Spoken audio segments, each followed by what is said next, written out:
Multi state cooperative society bill pipeline में है, पास नहीं हो पाया। जिस दिन पास होगा एक एक किसान की जान निकल जाएगी।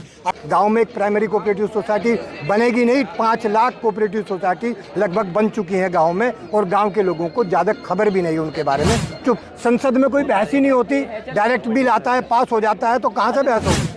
और आप चुनाव देख चुके मुजफ्फरनगर का, और अभी चुनाव देख लेना, आगे चुनाव होंगे, अभी नगर पालिका के चुनाव हो रहे हैं। मुसलमान जाट को जिता रहा है, जाट मुसलमान को जिता रहा है, हिंदू मुसलमान को, मुसलमान हिंदू को। कहाँ रह गया हिंदू मुस्लिम मुद्दा भाई? केवल मीडिया पे हिंदू मुस्लिम मुद्दा है। छोटे मुद्दे उठा के बड़े मुद्दों को दबाना, छोटे मुद्दों की आड़ में बड़े मुद्दे दबाना, ये भी एक साजिश है।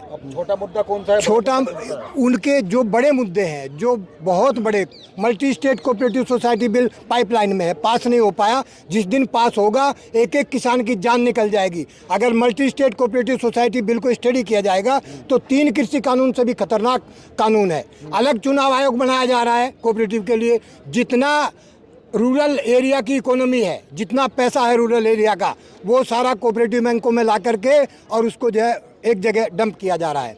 जितना एग्री प्रोड्यूस है वो सारा एक कमेटी बना के पूरा का पूरा उसके द्वारा परचेज किया जाएगा।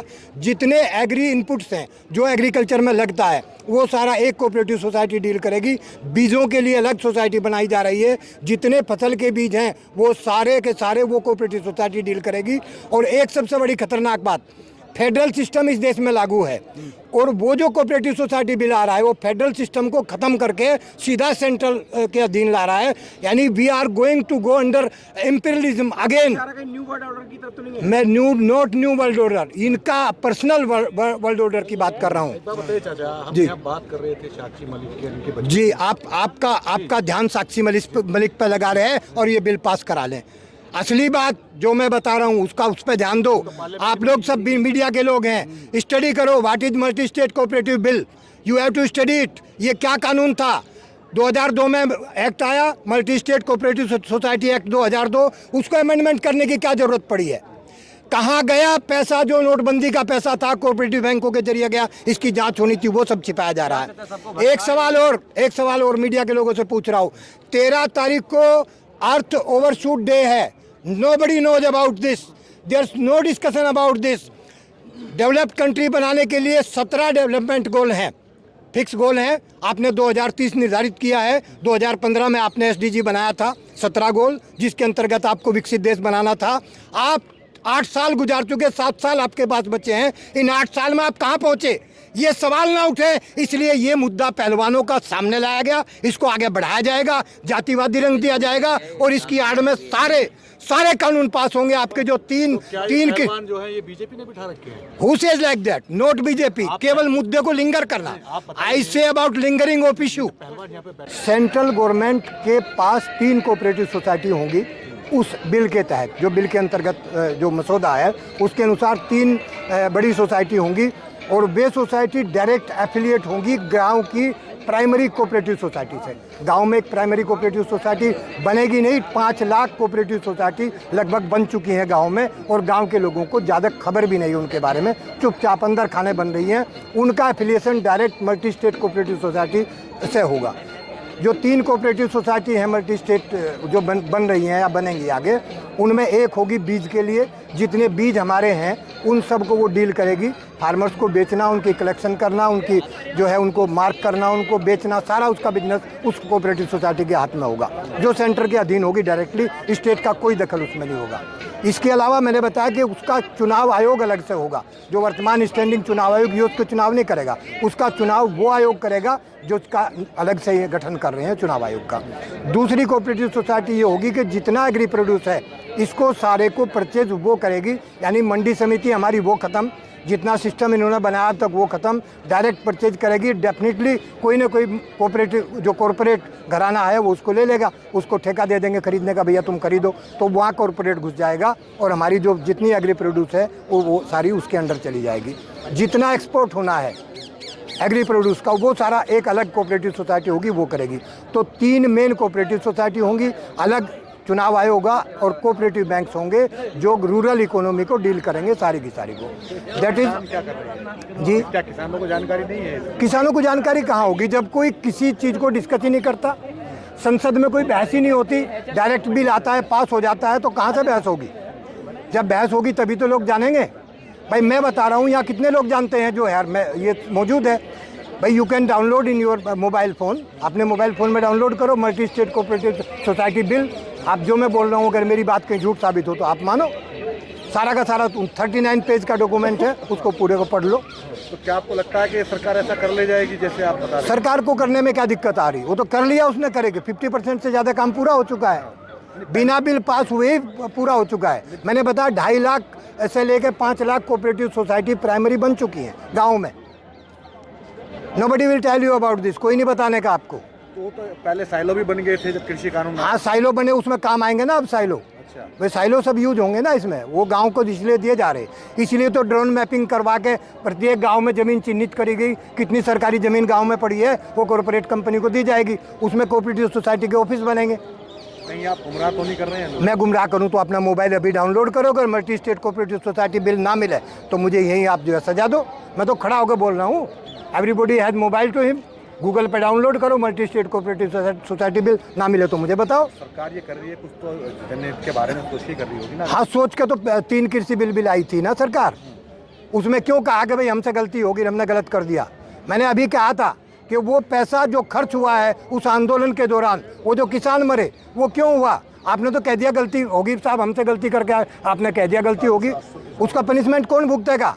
जो खर्चा हुआ। अब जो ये आंदोलन हो रहा है सबको पता है कि ये पॉक्सो एक्ट के तहत ये मुकदमा इस पर चलना ही चलना, इसकी अरेस्टिंग होनी ही होनी। ये डिले कर सकते हैं लेकिन इसको ख़त्म नहीं कर सकते, इस मुकदमे को एक्सपेंड नहीं कर सकते। हमारा कोई कानून ऐसा नहीं है कि इसको एक्सपेंड करा दें, इसको अरेस्ट होना ही होना है। लेकिन इसको लिंगर करके वो टाइम पास हो जाएगा। इसके बहाने कर्नाटक का चुनाव है और चीज़ें हैं, इसको जातीय मुद्दा दे दिया जाएगा। राजपूत बनाम जाट बनाया ही जा रहा है। सोशल मीडिया पे एक दिन स्टेटमेंट आ रहा है, किसी राजपूत का स्टेटमेंट मैं आज पढ़ रहा था। अरे भैया सब कास्ट की पहलवान यहाँ है, तो क्यों जातीय मुद्दा बना रहे हो इसको? ये कहाँ से जातीय मुद्दा हो गया? ये तो एक पहलवानों के खिलाफ एक हुआ है, एक महिला के खिलाफ। आज ही फुगाना में का वो केस था मुजफ्फरनगर दंगों का, उसमें 2 आदमियों को सजा हुई है और 6 महीने बाद केस दर्ज हुआ था बलात्कार का ही, उसमें सजा होगी फटाक से। इसमें क्यों आप बख्श रहे हो? इसमें क्यों नहीं आप जो है सजा दे रहे, क्यों नहीं अरेस्ट कर रहे आप? एक मिनट, इसमें होना ये चाहिए, बार बार आप सुन भी रहे हैं कि जो इसमें कल्प्रिट है, मतलब जो जिस कल्प्रिट के खिलाफ केस हुआ है, अगर कोई एसएचओ उसको डिले करता है, कोई भी पुलिस अधिकारी, ही also should be filed under FIR, उसका भी नाम आना चाहिए एफआईआर में। आपने जो बातें बताई अभी, एक बार बताइए, क्या हिंदू मुस्लिम के बीच बटे इस देश में ये संभव है कि इस पर बहस हो पाए? हिंदू मुस्लिम मुद्दा केवल मीडिया पे है। आप मेरे गांव में चलो, हिंदू मुस्लिम की एकता मैं आपको दिखा दूंगा। और आप चुनाव देख चुके मुजफ्फरनगर का, और अभी चुनाव देख लेना, आगे चुनाव होंगे, अभी नगर पालिका के चुनाव हो रहे हैं। मुसलमान जाट को जिता रहा है, जाट मुसलमान को जिता रहा है, हिंदू मुसलमान को, मुसलमान हिंदू को। कहाँ रह गया हिंदू मुस्लिम मुद्दा भाई? केवल मीडिया पे हिंदू मुस्लिम मुद्दा है। हर मोहल्ले में जाकर जमीन करो। आपने दंगा करवाया दिल्ली में दंगा हुआ, जो भी थे जिसने भी करवाया, क्या हुआ? एक एक गली में मुसलमान ने हिंदू को प्रोटेक्ट किया, हिंदू ने मुसलमान को प्रोटेक्ट किया। आपने 3 दिन उसको हवा दी मुद्दे को, लेकिन कहाँ हुआ आंदोलन, कहाँ हुआ दंगा? चमन लोग तो मरे ना। हाँ तो मरे ना, वो तो भाई जब कोई चीज़ होगी उतना तो होगा, लेकिन जितना फैलाया जा सकता था हिंदू मुस्लिम का अगर नाम लिया गया। हिंदू मुस्लिम कम्युनिटी तो बहुत बड़ी कम्युनिटी है, अगर वहाँ होता है कुछ तो बहुत सारी मोर्टेलिटी होनी चाहिए, बहुत सारे जो है आदमी मारे जाने चाहिए। आप जो बात कर रहे थे, बिल ला रही है सरकार, तो उसका क्या काम क्या करेगी वो? बता तो दिया आपको, इतने डिटेल में मैंने बताया कि एग्री प्रोड्यूस को जितना भी एग्रीकल्चर है उसको सेंट्रल गवर्नमेंट डील करेगी, जबकि हमारा फेडरल सिस्टम ये कहता है। और उसके बाद भी जो पंचायती राज का 73वां 74वां संशोधन हुआ है वो कहता है कि गांव की संपत्ति का डील गांव सरकार करेगी। दैट इज़ नॉट ग्राम प्रधान, उसका नाम है ग्राम सरकार। एक यूनिट जैसे एक मोलिक्यूल होता है, उसका एक अणु होता है किसी भी पदार्थ का, और वो उस अणु में वे सारे गुण होते हैं जो पूरे पदार्थ में है, उसका एक प्रतीक होता है। ऐसे गांव सरकार, एक गांव पंचायत के अधिनियम के तहत वो गांव पंचायत अपने आप में सक्षम पूरा का पूरा हर चीज़ को डील करने के लिए 29 राइट्स दिए गए हैं एक ग्राम सरकार को। उस ग्राम सरकार को डील करना है पूरी चीज़ों को, बेसिक योजनाएं जो डेवलपमेंट की बननी है, जो पैसा आना है विकास के लिए, वो सारा ग्राम पंचायत को मिलना है। इन्होंने 30% छोड़ा है जितना ओवरऑल डेवलपमेंट के लिए पैसा गांव को जाना है उसका 30% दे रहे हैं, उसमें भी 20% उनमें खर्च हो जा रहा है, केवल 10%। राजीव गांधी ने कहा था कि 1 रुपया चलता है ऊपर से और नीचे 15 पैसे पहुंचता है। उसने ये नहीं कहा था कि बीच में 85 पैसे कोई और खा जाता है। उसने ये कहा था कि 1 रुपया गांव तक पहुंचाने के लिए 85 नहीं पैसा खर्च होता है 1 रुपये पे। उसने कहा था हमें खर्च बचाना है, ये डायरेक्ट रुपया हम गांव को देंगे और वो गांव इसमें अपनी योजनाओं के तहत इम्प्लीमेंट करेगा। आपका 16वां वित्त आयोग नहीं बना। आप मीडिया के लोग पूछो ना क्यों नहीं 16वां वित्त आयोग बना। आप एक दिन भी डिले नहीं कर सकते, संवैधानिक रूप से आप एक दिन भी डिले नहीं कर सकते, और आपने इतना डिले कर दिया। 16वां वित्त आयोग अब बनने की प्रक्रिया में शायद है, बना अभी भी नहीं है उत्तर प्रदेश में। आप देख लो जाके। पंचायतों को सबल करना पड़ेगा और पंचायतों के जरिए हमें पूरा एग्री बिजनेस और सारी चीज़ें लेनी पड़ेंगी, तब जाके जो है देश बचेगा, नहीं तो नहीं बच सकता। हमें उस पैटर्न पर जाना पड़ेगा। जो गांधी जी का सपना था उस तो सबसे सुरक्षित हाथों में है। आप करें कि देखिए ये चीज़ें, मैं तो इन चीज़ों में बिलीव करता नहीं। सुरक्षित हाथों में है तो बताओ ना। मैंने अभी कहा 17 डेवलपमेंट जो सस्टेनेबल डेवलपमेंट गोल हैं, व्हाट हैपेंड अबाउट देम, क्या हुआ उनका?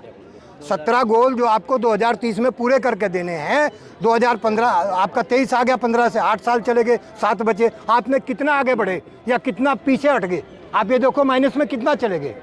डिस्कशन वहाँ होना चाहिए। आप प्रेस वालों को उन चीज़ों पर खोजना चाहिए, खोज करनी चाहिए कि भारत का जो वे ऑफ वर्किंग है, जो यहाँ की कार्यप्रणाली है, जिस पे भारत को चलना है आज़ादी के बाद 1947 के बाद जो पैटर्न हमें मिला वो कौन सा था? पहली बात तो कांग्रेस ने मिस्टेक करी, मैं बहुत सब शब्दों में कह रहा हूँ। जब गांधीवाद था, स्वराज की बात हुई थी, स्वराज हमें मिला था, तो क्यों नहीं गांधी की पॉलिसी को लागू करके तुरंत जो है पंचायत राज एक्ट लागू करा गया? क्यों इसको 92-93 तक लटकाया गया? आपने समिति बनाई 1959 में, 57 में समिति बनाई आपने, बलराज मेहता वो BR मेहता जो है उसको आपने आयोग बनाया। इसके बाद आपने अशोक मेहता का बनाया, फिर आपने LM सिंघवी का बनाया, लक्ष्मीमल सिंघवी का। बिल की बात कर रहे हैं, टिकैत भी कह रहे थे कि बिजली का बिल आ रहा है, उस पर जो है बहस। वो बिल हमें कोई मतलब नहीं, हम बिल की अध्यादेश की बात करते हैं। बिल वो भी उसी बिल की बात कर रहे हैं। हाँ कि बिजली का एक बिल आ रहा है जी, अच्छा, जिसमें 2 से ज्यादा भैंस रखने पे हाँ कमर्शियल मीटर, वो बहुत सारी चीजें हैं। जब करने चलोगे इतना बोल दूंगा कि सुबह से दिन निकल आएगा। कार्बन क्रेडिट पे बात करो भाई, कार्बन क्रेडिट पे किसान का राइट है। सुनो भैया, कार्बन क्रेडिट पे बात करो, किसान का हक है कार्बन क्रेडिट, किसान का राइट है कार्बन क्रेडिट। जितनी हरियाली है इस देश में उसको किसने बचाया? गांव वाले ने बचाया, किसान ने बचाया। यहाँ अगर ये पेड़ खड़े, इनके पीछे खर्चा कितना है उसको देख लो। लगाने से लेकर आज इनको पालने तक कितना खर्चा आता है, उसके अगेंस्ट ये कुछ नहीं देते हमें ऑक्सीजन। गाँव का जो पीपल है वो पूरे इन जितना ये दे रहा है वो ऑक्सीजन देता है, चूँकि फ्री माहौल में है, वहाँ ऑक्सीजन मिलती है। उसके बदले कार्बन क्रेडिट होना चाहिए। किसान कार्बन क्रेडिट की मांग ना करे, इसलिए पुराली वाला कानून ले आए कि भाई पुराली जलाने से प्रदूषण फैलता है, उसको लेके आगे हमें दोषी ठहरा दिया। कार्बन क्रेडिट की मांग, अब तो ये कह रहे कि हमारी भैंस जो घास चारा खाती है और जुगाली करती है उससे मीथेन गैस निकलती है, उससे प्रदूषण फैलता है, आप पे वो भी जुर्माना लगेगा। किसान जो कि वास्तव में कार्बन को बचाता है, जो कार्बन अर्न करता है, कार्बन को क्रेडिट करता है, उस किसान को दोषी बना के खड़ा कर दिया कि तू ही जिम्मेदार है उसके लिए। तो